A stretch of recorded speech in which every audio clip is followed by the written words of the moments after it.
I believe that in the future, in the very near future, at least here in Onslow County, that we're going to have to stop buying curriculum. I think we're going to have the ability that with our grounding ability to take the tools that's there, ground it in our way of doing school here in Onslow County, with our state standards, with our instructional framework of what every classroom, every student, every day, what it should look like. Now we have the tools to build an individual curriculum for 28,000 people.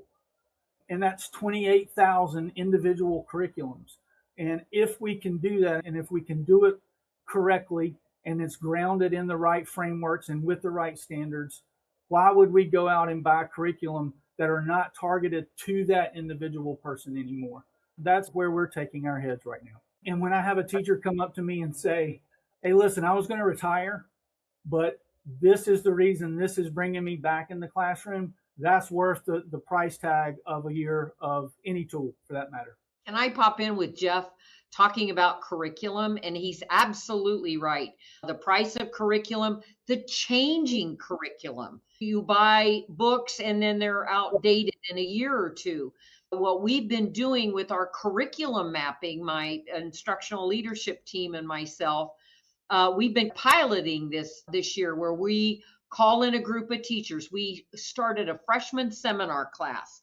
We went to MagicSchool and we said, Indiana standards, we want to transition to high school class.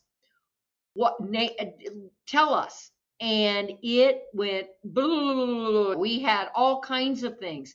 Then we curated it by saying, all right, what do they need to know, understand, and be able to do in August, in September, in October? What do we want to, might we add to that?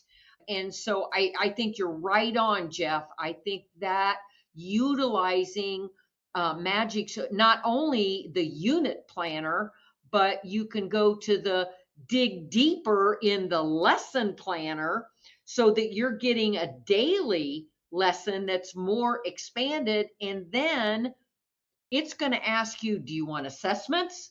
Do you want strategies? Do you want projects? Do you want activities? It just goes on and on. So again, we've piloted that this year and have found unbelievable success.